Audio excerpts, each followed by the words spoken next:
మంచిది, వాక్యంలోకి వెళ్దాం. యూదుల్లో ఒక సాంప్రదాయం ఉంది. యూదులు అంటే అబ్రాహాము సంతానం చూసారా, వాళ్ళ తండ్రులు వాళ్ళ పిల్లలకు పడుకునే ముందు లేచే ముందు చిన్నప్పుడే కొన్ని పాఠాలు నేర్పుతాడు. ఆ పాఠం ఏంటో ఇప్పుడు నేను చెప్తాను, చూపిస్తాను. ఓకేనా? రైట్, ఇప్పుడు ప్లే చేయను.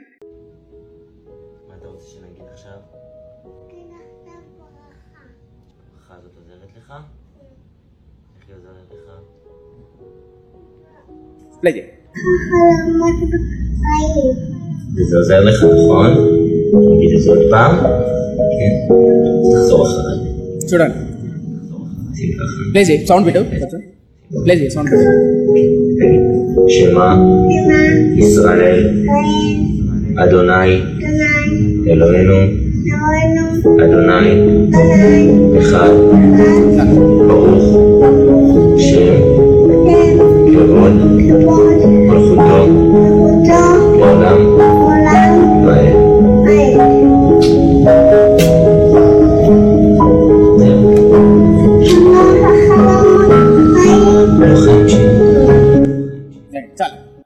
సో చేతులు ఇక్కడ పెట్టుకొని అక్కడ ఏమంటారంటే షమా ఇస్రాయేల్, షమా ఇస్రాయేల్ అడోనాయ్ అనే పదాలు మాట్లాడారు. ఇది హెబ్రీ భాష.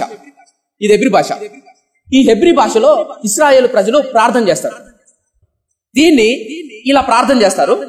ఇంకొక విధంగా ఎలా చేస్తారంటే యూదులు ప్రార్థన చేస్తారు, ఆ ప్రార్థనను పాటగా పాడతారు. కీర్తన గ్రంథం ఉందా? కీర్తన గ్రంథంలో దావీదు ప్రార్థన అంటామా, కీర్తన అంటామా? మరి ప్రార్థన అంటారా? అర్థమవుతుందా? చిన్నగా ఉన్నప్పుడు తండ్రి ఏం చేశాడు? ప్రార్థన చేయించాడు. అడోనాయ్ ఇజ్రాయెల్ అని ప్రార్థన చేసి షమా ఇజ్రాయెల్ అని ప్రార్థన చేశాడా? దీన్ని పాటగా కూడా పాడతారు.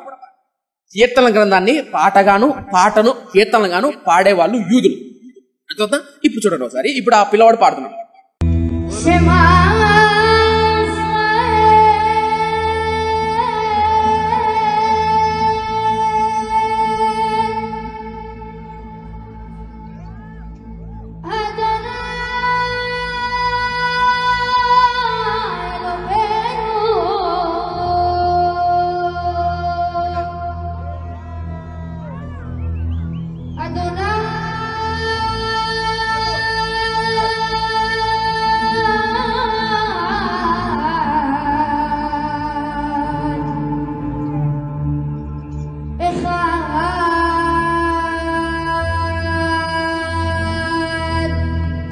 నన్ను చూడండి. యూదులు అనగా బైబిల్లో ఆది కాండంలో అబ్రహాం అనే పేరు ఎప్పుడైనా విన్నారా? అది వినలేదంటే మీరు చాలా తెలివైన వాళ్ళు అర్థం. అబ్రహాం అని పేరు విన్నారా లేదా? క్రైస్తవుడు అంట ఒక ఆమె ఎన్నేళ్ళు ఏమో దేవుని నమ్ముకున్నట్టు 20 ఏళ్ళు అంట. 20 ఏళ్ళు అయిన తర్వాత సారా తెలుసమ్మా అన్నదంట. సారా తెలుసు కానీ సారా తెలుదానిందంట. అర్థమైందా? తెలుసా సారా ఎవరు? బైబిల్లో అబ్రహాం భార్య పేరు సారా. రైట్, మంచిది. ఆ అబ్రహాముకు బిడ్డలకు దేవుడు ధర్మశాస్త్రం ఇస్తాడు. ఆ ధర్మశాస్త్రం ఇచ్చినప్పుడు మీరు నన్ను ఏ విధంగా ప్రార్థన చేయాలని ధర్మశాస్త్రం దేవుడు రాయించి పెట్టాడు. అలా రాయించి పెట్టినప్పుడు 3500 సంవత్సరాల నుంచి తండ్రులు పిల్లలకు నేర్పుతారు. అయితే వీళ్ళు యుద్ధానికి వెళ్లే ముందు, యుద్ధం నుంచి వచ్చిన తర్వాత కావచ్చు, పడుకునే ముందు, లేచిన తర్వాత ఈ ప్రార్థన చేస్తారు. ఏంటి ఆ ప్రార్థన అంటే షమా ఇజ్రాయెల్ అడోనాయ్. ఈ మాటకు అర్థం ఏంటన్నా అంటే అర్థం చెప్తా. ద్వితీయోపదేశ కాండం 6వ అధ్యాయం 4వ వచనంలో ఒక మాట ఉంటుంది. ఏముంటదంటే, తీయద్దులేండి, నన్ను చూడండి. ద్వితీయోపదేశ కాండం 6వ అధ్యాయం 4వ వచనం ఏముంటదంటే, ఓ ఇశ్రాయేలు వినుము, నీ దేవుడు అద్వితీయుడు, నీ పూర్ణ హృదయంతో, నీ పూర్ణ ఆత్మతో, నీ పూర్ణ బలముతో నీ దేవుడైన యెహోవాను ప్రేమింపవలెను. కూర్చుండునప్పుడు, లేచినప్పుడు, పరుండినప్పుడు ఆయన వాక్యమును గురించి, ఆయన ప్రేమను గురించి ధ్యానించుము. నీ ఇంటి గవిని ఎదుట, గుమ్మముల ఎదుట, ప్రాకారం ఎదుట వాటిని కట్టుకోనము అనే పదాలు ఉంటాయి. ఈ పదాన్ని ఇప్పటికీ మాట్లాడుకుంటారు. ఈ ప్రపంచంలో ఎవరి మధ్య చేయని గొప్ప కార్యాలు నీ మధ్య చేశాడు. మీరు బైబిల్లో ధ్యానం రాజుల చరిత్ర ఇన్నాళ్ళు మనం ధ్యానం చేశాం. ఆసా ప్రార్థన చేస్తే, హిజ్కియా ప్రార్థన చేస్తే ఎన్ని గొప్ప కార్యాలు చేయొచ్చు.